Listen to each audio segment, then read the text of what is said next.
questions as soon as you guys are ready. Hey, good afternoon, Coach Hoover. How are you? Hey, I'm good, Les. This surely is a satisfying victory for you and the team, correct? Correct. Yeah, I would say that's a signature win. I mean, I told our kids that team's going to finish third in our league. If I was a betting woman, or if it ended today, they're extremely talented team, and we knew that, and we really felt like our first game against them. We don't know who that team was that showed up, but it wasn't the Wake Forest women's basketball team, and so we knew. We told our kids, forget it. That was not us. We're not going to go there, and we just moved forward with it. And I think our kids really wanted another chance at them because they felt like it was such a bad game the first time. And we just, gutted it out and just showed a lot of grit today. Got down by 9 late in the first quarter.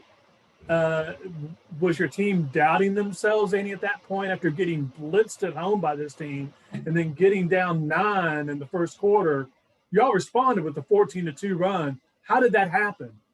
Well, I think one of the things we got down in the first quarter is we had a few defensive breakdowns where stuff that we just didn't execute it the way we were supposed to. And so when we told them, I told them in a timeout, I said, guys, we're only down, well, there was 5 at the time, 7. I said, and we haven't done what we wanted to do on defense. If we just clean these details up, we're right there. And then we felt offensively, we just had to move the basketball, play fast, move the ball.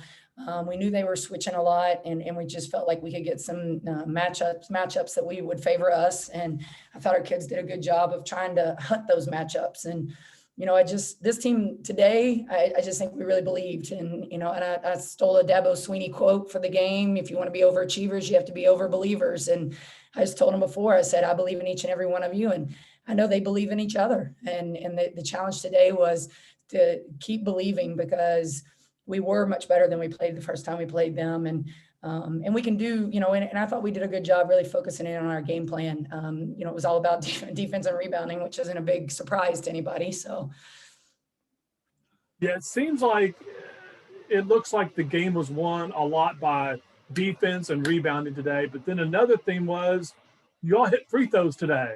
So yes, that's what I told them. Welcome back to our free throw shooting, because I don't know where it went for a few weeks there, but the margin of error in this conference, it is so small, because your games are won and lost by 1 to 3 possessions, and it may be 1 rebound, or it may be 2 free throws, and that's a lot of pressure to put on these 18 to 21-year-olds that are living in a COVID world that's already got its issues, and it just, you got to seize the opportunity when you can. And I just think our kids today, you just saw a will in these kids that they believed in each other, and they shared the ball, and they just, we may have not always gotten it done the right way, but we found a way to get it done.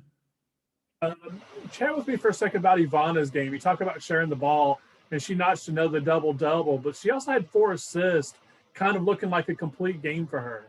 Yeah, it was, and I thought she actually had probably 4 open jumpers that she would typically hit that just hit back a rim, or 2 on a baseline out of bounds play, 1 on a call.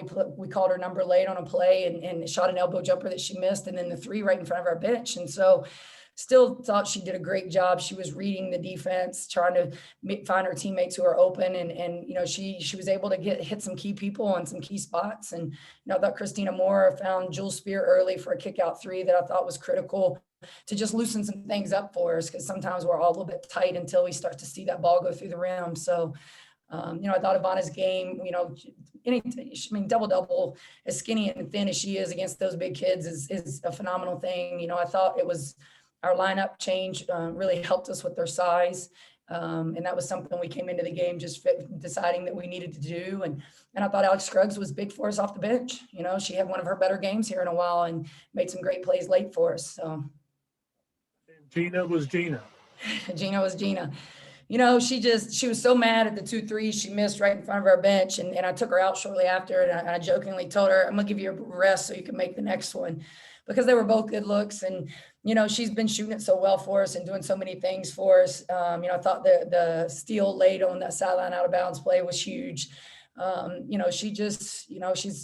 2 are seniors that know how close we are and how we still are on these graphics that say are hoping for an invite. And they knew this was a signature win that could kind of put us back into those discussions. And, that team may have been ranked tomorrow. They won't be now, but they might have been ranked tomorrow because they had won 6 straight, and in this league, I mean, they're a great team. They're great. They're very well coached.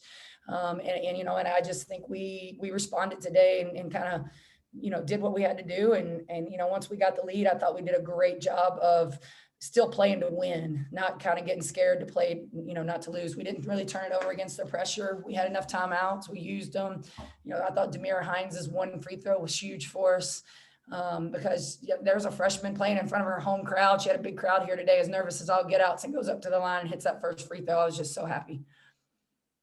What was the key to getting your team to believe they could win this game, given the way the first game went, given the fact that, Georgia Tech's on the verge of being ranked, they've won 6 in a row, a ton of momentum, you're on the road. It seems like everything was against you, yet you convinced your team that they had a chance to go down there and win this one, and they did it.